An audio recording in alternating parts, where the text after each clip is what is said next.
পবিত্ৰ ক্ষণতে উজলি উঠা খ্ৰীষ্টৰ জ্যোতি। নমস্কাৰ, ভক্তিবচন অনুষ্ঠানলৈ আপোনাক স্বাগতম জনাইছোঁ। খ্ৰীষ্টীয় বিশ্বাসী লোকসকলৰ বাবে বিশেষভাৱে প্ৰস্তুত কৰা এই ভক্তিবচন অনুষ্ঠানটো হৈছে বাইবেল অধ্যয়নৰ ধাৰাবাহিক অসমীয়া অনুষ্ঠান। বাইবেলৰ গোটেই ৬৬খন পুস্তকৰে আমি ইয়াত অধ্যয়ন কৰিম।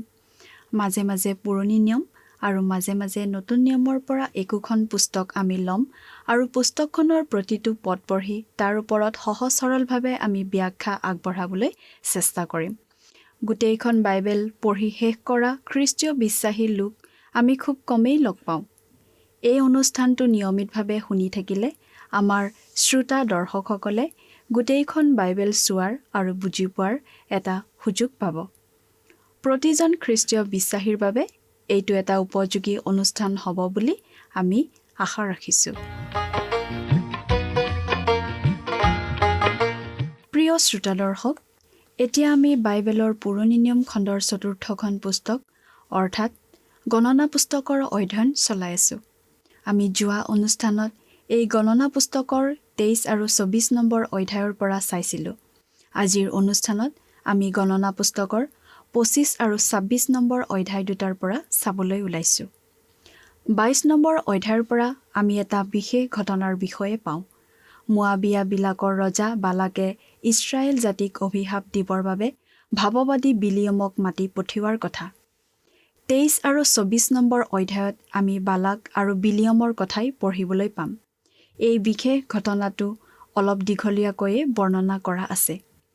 ইছৰাইল জাতিয়ে আন জাতিবোৰক যেনেদৰে পৰাস্ত কৰি আহিছিল সেই কথা শুনিবলৈ পাই মোৱাবিয়াবিলাকৰ ৰজা বালাকে ভয় খাইছিল।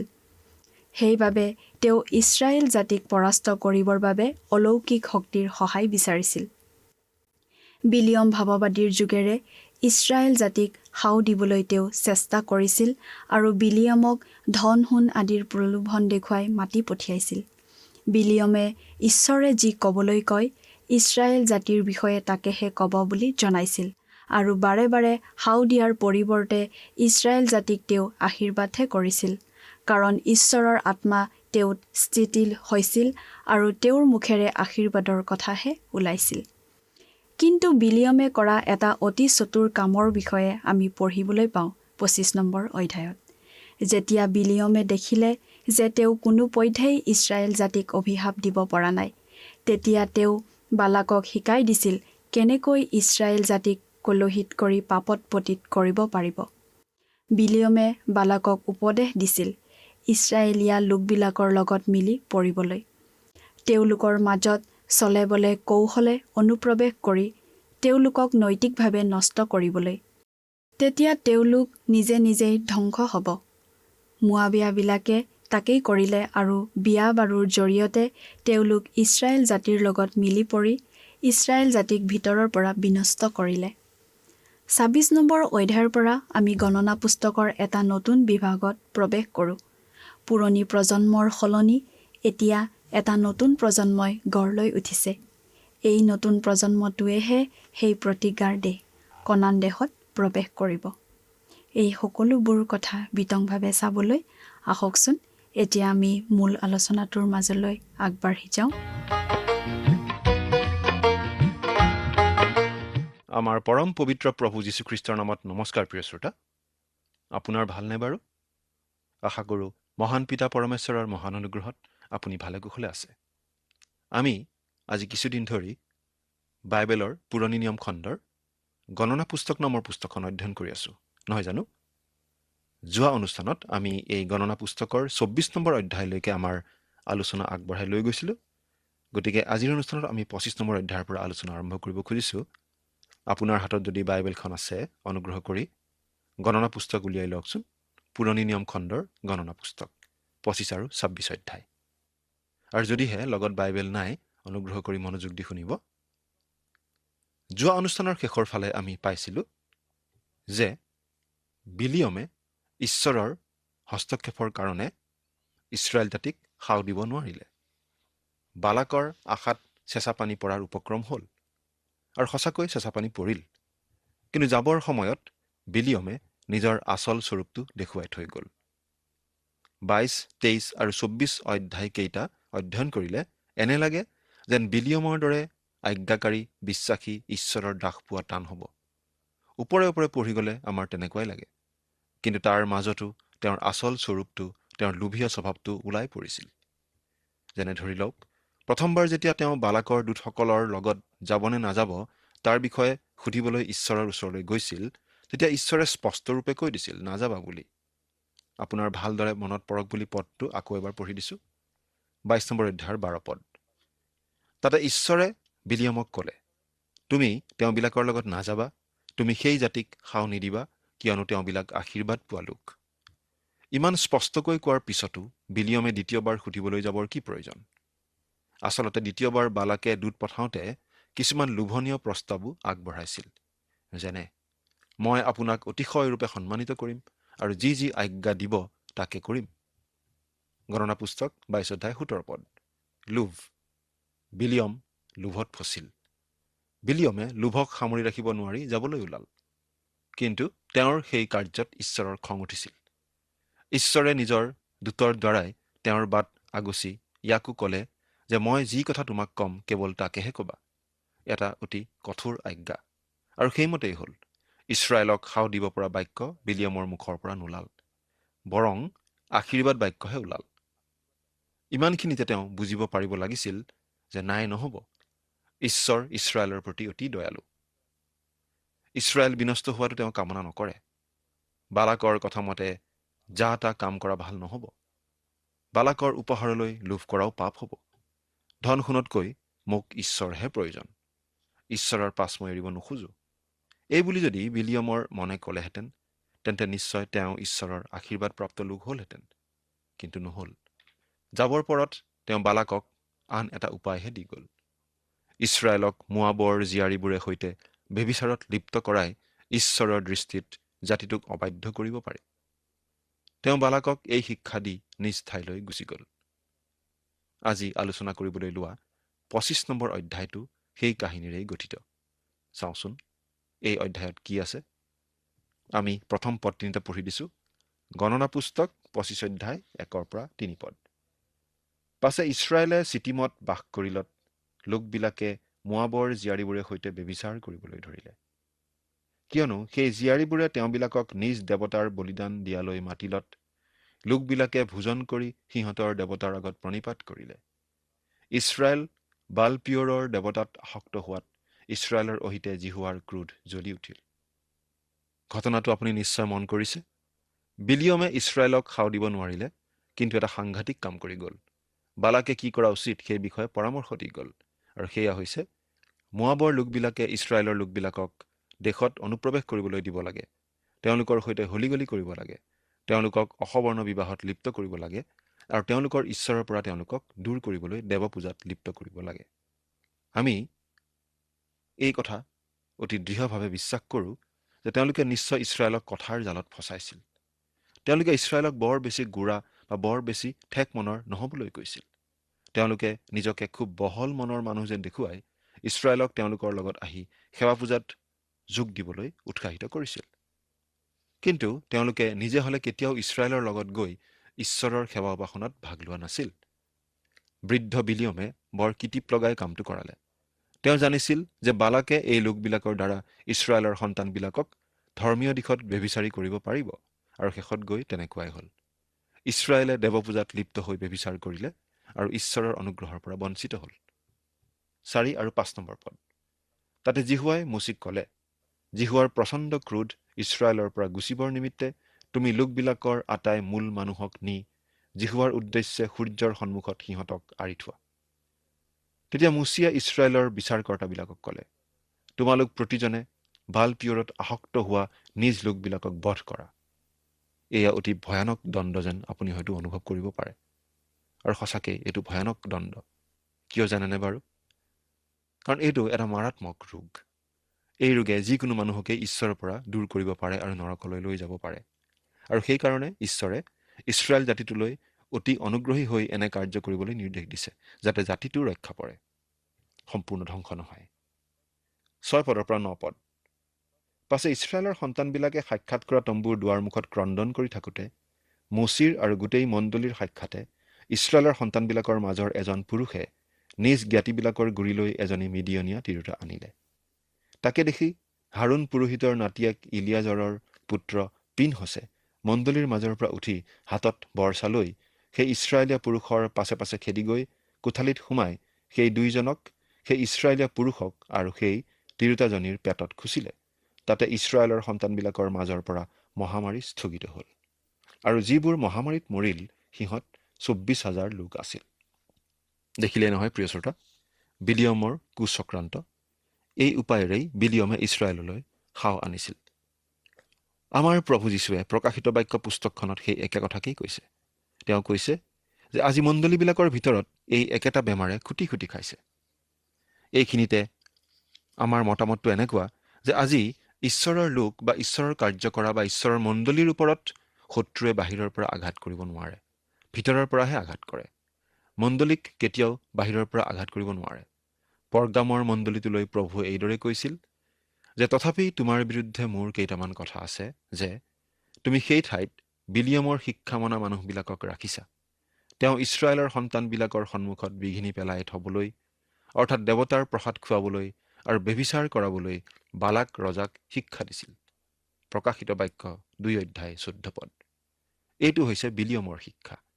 আদি মণ্ডলীবিলাকৰ ইতিহাসত আমি পাওঁ যে পৰগাম আছিল জগত আৰু মণ্ডলীৰ সংহতিৰ চিত্ৰস্বৰূপ। জগতখন বানপানীৰ দৰে ঈশ্বৰলৈ আহোঁতে পৰগামৰ মণ্ডলীত দুষ্ট আত্মাও সোমাই পৰিছিল। পিছত যি যি সমস্যাবোৰৰ উদ্ভৱ হৈছিল সেয়া বাহিৰৰ পৰা হোৱা নাছিল, ভিতৰৰ পৰাই আৰম্ভ হৈছিল। মণ্ডলীক আঘাত কৰা সেই বিলিয়মৰ শিক্ষাৰে ভিতৰতেই বিঘিনিৰ আৱিষ্কাৰ হৈছিল। এই গুৰুত্বপূৰ্ণ বিষয়টো জীৱনৰ সকলো ক্ষেত্ৰতেই প্ৰযোজ্য। আপুনি কেতিয়াবা বাৰু মন কৰিছেনে? প্ৰভু যীশুক শত্ৰুৰ হাতত সোধাই দিয়া মানুহজনো ভিতৰৰ মানুহেই আছিল। তেওঁক কোনো ৰোমিয়া সৈনিকে সোধাই দিয়া নাছিল। তেওঁৰ নিজৰ পাচনিবিলাকৰ মাজৰেই এজন আছিল। তেওঁৰ নিজৰ জাতিয়েই তেওঁক ক্ৰুচত দিবলৈ ৰোমিয়া শাসকৰ ওচৰলৈ নিছিল। যীশুক সদায় ভিতৰৰ ফালৰ পৰাই প্ৰতাৰণা কৰা হৈছিল, আৰু আজিও সেই কথাটো সত্য। এতিয়া হাৰুণ পুৰোহিতৰ পুতেক ইলিয়াজৰৰ পুত্ৰ পিনহছক পুৰোহিত পদৰ নিয়মটো দিয়া হৈছে, আৰু ঈশ্বৰে মিডিয়নীয়া লোকবিলাকলৈ শত্ৰুতা আচৰণ কৰিবলৈ মুচিক কৈছিল। সেই কথাৰেই এই অধ্যায়টোৰ অন্ত পৰিছে। আমাৰ এনেকুৱা লাগে ঈশ্বৰ পিনহছৰ কাৰ্যত অতি প্ৰসন্ন হৈছে। তেওঁ যেন খুব ভাল মানুহ এজন বিচাৰি পালে। আনফালে মিডিয়নীয়া লোকবিলাকৰ চল চাতুৰিলৈ তেওঁ কুপিত হৈ উঠিছে। সেয়েহে এই মিডিয়নীয়াবিলাকৰ সৈতে যাতে ইছৰাইলে পুনৰাই বন্ধুত্ব স্থাপন নকৰে তাৰ বাবে তেওঁ মুচিক হুকিয়াই দিছে। তেওঁ মুচিক কৈছে, তুমি মিডিয়নীয়াবিলাকলৈ শত্ৰুতা আচৰণ কৰি সিহঁতক প্ৰহাৰ কৰা, মানে তেওঁলোকক ৰেহাই নিদিবা। তেওঁলোকে ইছৰাইলৰ বৰ ক্ষতি কৰিলে। গতিকে এই লোকবিলাকেৰে সৈতে ইছৰাইলে যাতে পুনৰ পাপলৈ মন নেমেলে তাৰ বাবে ঈশ্বৰে মুচিক সতৰ্ক কৰি দিছে। ইয়াতেই আমি 25 নম্বৰ অধ্যায়টো সামৰিছোঁ আৰু 26 নম্বৰ অধ্যায়টোৰ পাতনি মেলিছোঁ। এই 26 নম্বৰ অধ্যায়টো গণনা পুস্তকখনৰ এটা নতুন মূৰ, আৰু সেইটো হৈছে এই নতুন প্ৰজন্মটো প্ৰতিজ্ঞাৰ দেশখনত সোমাবলৈ যুগুত হৈছে। তাৰ আগতে এবাৰ ইছৰাইলৰ সন্তানবিলাকক গণনা কৰাৰ বাবে এই অধ্যায়টো আমাক দিয়া হৈছে। 26 নম্বৰ অধ্যায়ৰ 1 পদৰ পৰা 4 নম্বৰ পদলৈকে পাঠ কৰি দিম। এই মহামাৰীৰ পাছত জিহুৱাই মুচিক আৰু হাৰুণৰ পুত্ৰ ইলিয়াজৰ পুৰোহিতক ক'লে, তোমালোকে ইছৰাইলৰ সন্তানবিলাকৰ গোটেই মণ্ডলীৰ মাজত নিজ নিজ পিতৃবংশ অনুসাৰে ইছৰাইলৰ মাজত ৰণলৈ যাব পৰা 20 বছৰ বয়সীয়া আৰু তাতকৈ অধিক বয়সীয়া যিমান লোক আছে তেওঁবিলাকক গণনা কৰা। তাতে মুচি আৰু ইলিয়াজৰ পুৰোহিতে জিৰিহুৰ সন্মুখত জৰ্ডনৰ ওচৰত মোৱাবৰ সমতলত তেওঁবিলাকক ক'লে। মুচিক আৰু মিছৰ দেশৰ পৰা ওলাই অহা ইছৰাইলৰ সন্তানবিলাকক দিয়া জিহুৱাৰ আজ্ঞা অনুসাৰে 20 বছৰ বয়সীয়া আৰু তাতকৈ অধিক বয়সীয়া লোকক গণনা কৰা। ঈশ্বৰে ইয়াত এয়া দ্বিতীয়বাৰৰ বাবে ইছৰাইলক গণনা কৰিবলৈ মুচি আৰু ইলিয়াজৰক কৈছে। 20 বছৰ বয়স পোৱা অৰ্থাৎ প্ৰাপ্তবয়স্কৰ সীমালৈ উন্নীত হোৱা এয়া মুচি আৰু ইলিয়াজৰে ইছৰাইলক গণনা কৰিবলৈ যুগুত হৈছে। তাৰ বাবে তেওঁলোকে জৰ্ডনৰ ওচৰত মোৱাবৰ সমতলত ইছৰাইলৰ লোকসমূহক একত্ৰিত কৰি লৈছে। 5 নম্বৰ পদৰ পৰা 51 পদলৈ অধ্যয়ন কৰিলে প্ৰথম গণনাৰ সৈতে এই দ্বিতীয় গণনাৰ এটা আমি সাধাৰণ পাৰ্থক্য দেখিবলৈ পাওঁ। প্ৰথমটোৰ তুলনাত এই দ্বিতীয় গণনাটোত কোনো কোনো ফৈদৰ লোক বাঢ়িছে আৰু কোনো ফৈদৰ লোক কমি গৈছে, এনেকুৱা আমি দেখা পাওঁ। কিন্তু সৰ্বমুঠ হিচাপটো যদি চোৱা হয় তেন্তে 1820 জন লোক কমা বুলি আমি দেখিবলৈ পাওঁ। প্ৰথম গণনাটোত আটাইতকৈ বেছি লোক আছিল জিহুদা ফৈদৰ 74,600 জন। দ্বিতীয় গণনাত 1900 জন লোক বাঢ়ি মুঠতে হ'লগৈ 76,500 জন। ঠিক তেনেদৰে প্ৰথম গণনাত আটাইতকৈ কম লোক আছিল মনচি ফৈদৰ, কিন্তু দ্বিতীয় গণনাত আটাইতকৈ কম লোক হ'লগৈ চিমিয়ন ফৈদৰ। প্ৰথম গণনাত মনচি ফৈদৰ লোক আছিল 32,220 জন, দ্বিতীয় গণনাত হ'লগৈ 52,700 জন। সেইদৰে চিমিয়ন ফৈদৰ লোক প্ৰথম গণনাত আছিল 59,300 জন আৰু দ্বিতীয় গণনাত হৈছেগৈ 22,200 জন।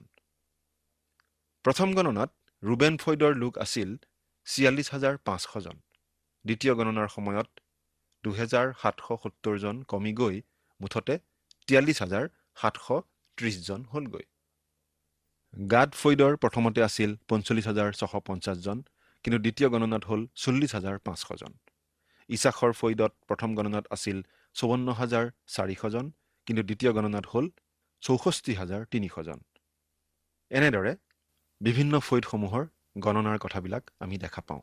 কোনোটো ফৈদৰ সংখ্যা কমিল, কোনোটো ফৈদৰ সংখ্যা বাঢ়িল সেই সময়ৰ ব্যৱধানখিনিত। তেনেকুৱা এটা ভাৰসাম্য ৰক্ষা কৰি সৰ্বশেষত এই দ্বিতীয় গণনা কৰোঁতে ইছৰাইলৰ 12টা ফৈদত মুঠতে 1820 জন কমিল। বাৰু এতিয়া আমি 52 পদৰ পৰা 56 পদলৈকে পাঠ কৰি দিম। পাছে জিহুৱাই মোচিক ক'লে, নামৰ সংখ্যা অনুসাৰে আধিপত্যৰ অৰ্থে এইবিলাকৰ মাজত দেশ ভাগ কৰা হ'ব। অধিকক অধিক আধিপত্য দিবা আৰু কমক কম আধিপত্য দিবা। যাৰ যিমান গণিত লোক তাক সিমান আধিপত্য দিয়া যাব। কিন্তু চিঠি খেলাই দেশ ভাগ কৰা হ'ব। নিজ নিজ পিতৃফৈদৰ নাম অনুসাৰে তেওঁবিলাকে আধিপত্য পাব। লোক অধিক বা কম হওক, চিঠি খেলৰ দ্বাৰাইহে তেওঁবিলাকৰ আধিপত্য তেওঁবিলাকৰ মাজত ভাগ বাটি দিয়া হ'ব। এই পদকেইটা পঢ়ি থাকোঁতে আমাৰ এনেকুৱা এটা অনুভৱ হয় যে ইছৰাইলে কি কাৰণত বাৰে বাৰে মিছৰলৈ ঘূৰি চাব লগা হৈছিল। সাধাৰণ কষ্টভোগ কৰোঁতেই তেওঁলোকে ক্ৰন্দন কৰিবলৈ ধৰিছিল, আশাহীন লোকৰ নিচিনাকৈ। এই পদকেইটাত তেওঁলোকে পাবলগীয়া আধিপত্যৰ কথা কোৱা হৈছে। কেনে দৃঢ়তাৰে কোৱা হৈছে মন কৰকচোন প্ৰিয় শ্ৰোতা। তেওঁলোকে দেশখন অধিকাৰ কৰিবই।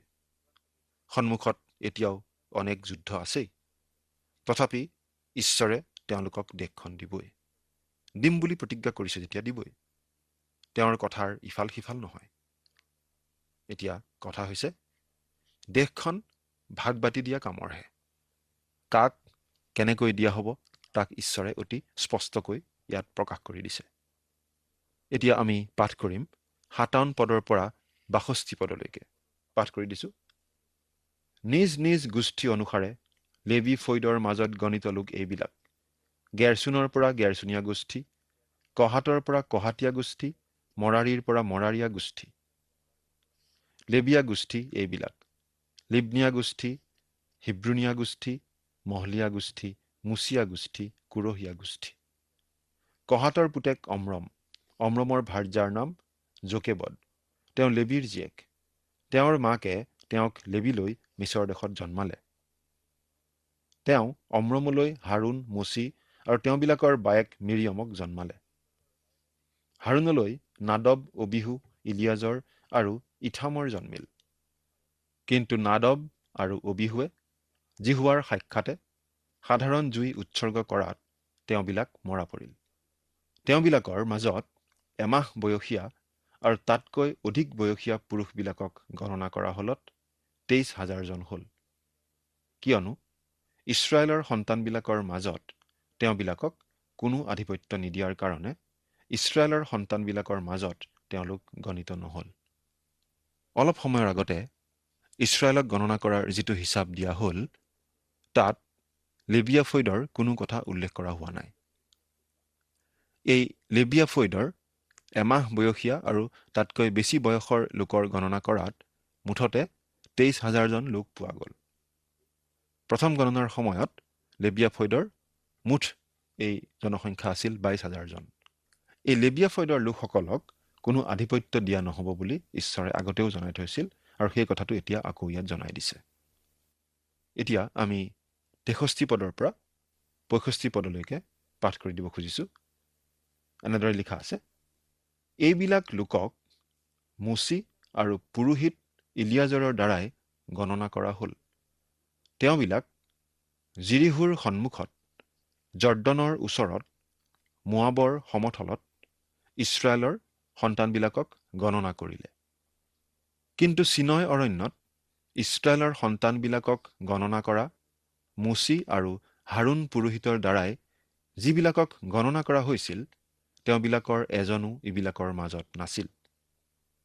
কাৰণ জিহুৱাই তেওঁবিলাকৰ বিষয়ে কৈছিল, তেওঁবিলাকে নিশ্চয় অৰণ্যত মৰিব। এই হেতুকে তেওঁবিলাকৰ মাজত জিফুন্নিৰ পুত্ৰ কালেব আৰু নুনৰ পুত্ৰ জিহুছোৱাৰ বাহিৰে এজনো অৱশিষ্ট নাথাকিল। প্ৰিয় শ্ৰোতা, এইখিনি কথাৰ পৰা আমি এই কথাটো স্পষ্টভাৱে বুজি পাওঁ যে ইয়াত যি লোকবিলাকক গণনা কৰা হৈছিল, এই গোটেই লোকবিলাক আছিল ইছৰাইলৰ নতুন প্ৰজন্মৰ লোক। ইয়াৰ আগৰবাৰ গণনা কৰোঁতে যিবোৰ লোক পোৱা গৈছিল, সেই লোকবোৰৰ কোনো বাচি নাথাকিল। কাৰণ তেওঁলোকে ঈশ্বৰৰ প্ৰতি অবাধ্যতা দেখুৱাই, অবিশ্বাস দেখুৱাই ঈশ্বৰৰ ক্ৰোধৰ দণ্ডৰ হাও পাইছিল। আৰু ঈশ্বৰে কৈছিল যে তেওঁলোকে সেই প্ৰতিজ্ঞাৰ দেশত সোমাবলৈ নাপাব, তেওঁলোক সেই অৰণ্যতেই সম্পূৰ্ণৰূপে ধ্বংস হ'ব লাগিব। কেৱল জিহুছোৱা আৰু কালেবেহে সেই লোকবিলাকৰ মাজৰ পৰা সাৰি গৈছিল, আৰু এই জিহুছোৱা আৰু কালেবেহে সেই প্ৰজন্মৰ লোকৰ মাজৰ যি দুজন লোকে সেই প্ৰতিজ্ঞাৰ দেশত সোমাবলৈ পাইছিল তেওঁলোকৰ বিশ্বাসৰ কাৰণে। কিন্তু এইটো হৈছে নতুন প্ৰজন্ম, নতুন মানুহ, নতুন ভাৱ। কালেব আৰু জিহুছোৱাৰ বাহিৰে পুৰণি লোকবিলাকৰ সকলোৰে ইতিমধ্যে মৃত্যু হ'ল। কাদেশ বৰ্ণিয়াত বিদ্ৰোহ কৰা প্ৰাপ্তবয়স্ক লোকসকলক ঈশ্বৰে জীৱিত নাৰাখিলে। তেওঁলোকক অৰণ্যতেই ইফালে সিফালে ঘূৰাই ঘূৰাই অৰণ্যতেই নিপাত কৰিলে। দুজন মানুহৰ বাদে এইটো এটা সম্পূৰ্ণ নতুন প্ৰজন্ম। আমি যেতিয়া জিহুছোৱাৰ পুস্তকখন অধ্যয়ন কৰিম, তেতিয়া এই দুজন লোকৰ বিষয়ে আমি আৰু বহলাই জানিবলৈ পাম। মুঠতে এতিয়া আমি ইমানেই জানিলোঁ যে ইছৰাইলৰ যিটো প্ৰজন্মই ঈশ্বৰৰ বিৰুদ্ধে বিদ্ৰোহ আচৰণ কৰিছিল, তেওঁলোকৰ কেৱল দুজনকহে ঈশ্বৰে জীৱিত ৰাখিলে। বাকী সকলো অৰণ্যৰ ভ্ৰমণকালতেই মৰিব লগা হ'ল। এই দুজন লোক ঈশ্বৰৰ প্ৰতি দৃঢ় বিশ্বাসী আছিল আৰু এওঁলোকে ঈশ্বৰৰ বিৰুদ্ধে বিদ্ৰোহত জড়িত হোৱা নাছিল। সেয়েহে এই দুজনে নতুন প্ৰজন্মটোৰ সৈতে প্ৰতিজ্ঞাৰ দেশখনত সোমাবলৈ সুযোগ পাইছিল। বাকীসকলে প্ৰতিজ্ঞাৰ দেশত সোমাবলৈ সুযোগ নাপালে। প্ৰিয় শ্ৰোতা, ঈশ্বৰৰ প্ৰতি কৰা অবাধ্যতাৰ ফল এনেকুৱা ভয়াৱহ, এই কথাটো আমি আকৌ এবাৰ মনত পেলাই চাওঁ হওক। আপুনি বাৰু ঈশ্বৰৰ কথাৰ প্ৰতি, ঈশ্বৰৰ বাক্যৰ প্ৰতি অবিশ্বাস প্ৰদৰ্শন কৰি আহিছে নেকি? চিন্তা কৰি চাওকচোন। ঈশ্বৰ আপোনাৰ সহায় হওক। আমেন। মিছৰৰ পৰা ঈশ্বৰে ইছৰাইল জাতিক উদ্ধাৰ কৰি আনিছিল প্ৰতিজ্ঞাৰ দেশ কনান দেশত স্থাপিত কৰিবলৈ। তেওঁলোকে মুচিৰ নেতৃত্বত অতি অলৌকিকভাৱে সাগৰ পাৰ হৈ সেই প্ৰতিজ্ঞাৰ দেশৰ দুৱাৰমুখত উপস্থিত হৈছিলহি। কিন্তু সেই প্ৰতিজ্ঞাৰ দেশ চাবলৈ পঠোৱা চোৰাংচোৱা কেইজনে আহি অতি ভয় লগা বিৱৰণ দিলে আৰু মানুহবোৰে আগুৱাই যাবলৈ ভয় কৰিলে। কেৱল জিহুছোৱা আৰু কালেবেহে আগবাঢ়ি যাবলৈ ইচ্ছা প্ৰকাশ কৰিছিল। মানুহবোৰৰ সেই অবাধ্যতাৰ বাবে ঈশ্বৰে তেওঁলোকক 40 বছৰকাল অৰণ্যত ঘূৰাই ফুৰালে। এটা প্ৰজন্মৰ মৃত্যু হ'ল, নতুন প্ৰজন্ম এটা গঢ়ি উঠিল। এই নতুন প্ৰজন্মইহে কনান দেশত প্ৰৱেশ কৰিব, লগতে জিহুছোৱা আৰু কালেব। ঈশ্বৰৰ ওপৰত ভৰসা নকৰা বাবেই আগৰটো প্ৰজন্মই সেই আশীৰ্বাদ লাভ কৰাৰ পৰা বঞ্চিত হ'ল। আমিও ঈশ্বৰত ভৰসা নকৰিলে বহুতো আত্মিক আশীৰ্বাদৰ পৰা বঞ্চিত হৈ থাকিব পাৰোঁ।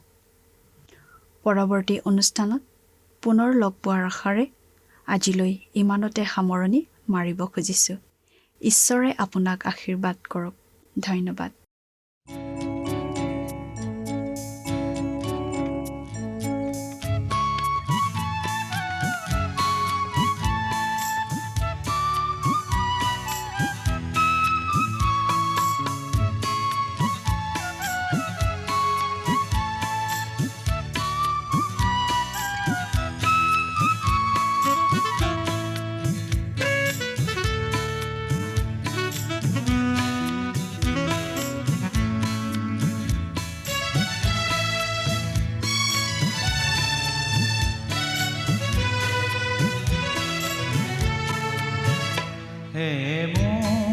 যিশু প্ৰিয় প্ৰভু আজীৱন তোমাকে আৰাধো তোমাৰ কাষত হৃদয় সদায় মধুৰতাৰে পূৰ হয় হে মোৰ যিশু প্ৰিয় প্ৰভু আজীৱন তোমাকে আৰাধো তোমাৰ কাষত হৃদয় সদায় মধুৰতাৰে পূৰ হয়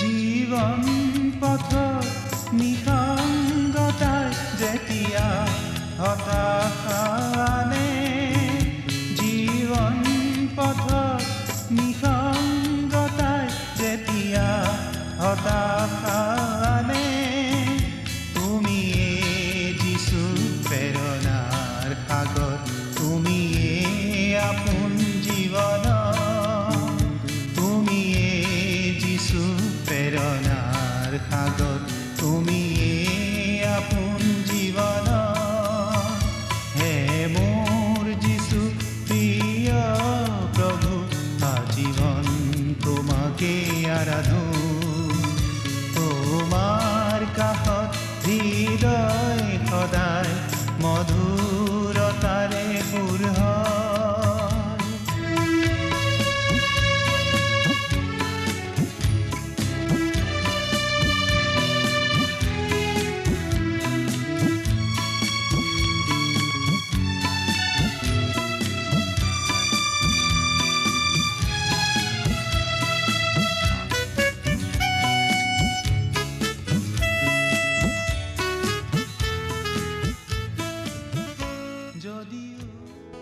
প্ৰিয় শ্ৰোতা দৰ্শক আশা কৰোঁ ভক্তিবচন অনুষ্ঠানটি উপভোগ কৰি আপোনাৰ নিশ্চয় ভাল লাগিছে এই বিষয়ে আপোনাৰ মতামত জানিব পাৰিলে আমি নথৈ আনন্দিত হ'ম আপোনাৰ যদি আমাৰ এই অনুষ্ঠানটি উপভোগ কৰি ভাল লাগিছে তেন্তে অনুগ্ৰহ কৰি আমালৈ এটি মিছ কল দিয়কচোন প্ৰতিটো মিছ কল দিয়া সকলৰ মাজৰ পৰা এজন বিশেষ দৰ্শকক বাছি লৈ সপ্তাহৰ শেষত পুৰস্কৃতও কৰা হ'ব মিছ কল দিয়া নম্বৰটো হৈছে 04449081 আপোনাৰ যদি কিবা প্ৰাৰ্থনাৰ বিষয় থাকে বা অধিক জানিবলৈ ইচ্ছা কৰে তেন্তে টেলিফোনৰ মাধ্যমেৰেও আমাক যোগাযোগ কৰিব পাৰে আমাৰ টেলিফোন নম্বৰটো হৈছে 7429840242 আপুনি আমালৈ ইমেইল অথবা পত্ৰযোগেও যোগাযোগ কৰিব পাৰে তাৰ বাবে আমাৰ ইমেইল আইডি আৰু পোষ্টেল এড্ৰেছটো টিভি পৰ্দাত চাই লওকচোন পুনৰ লগ পোৱাৰ আশাৰে আজিলৈ ইমানতে সামৰিছোঁ ঈশ্বৰে আপোনাক আশীৰ্বাদ কৰক ধন্যবাদ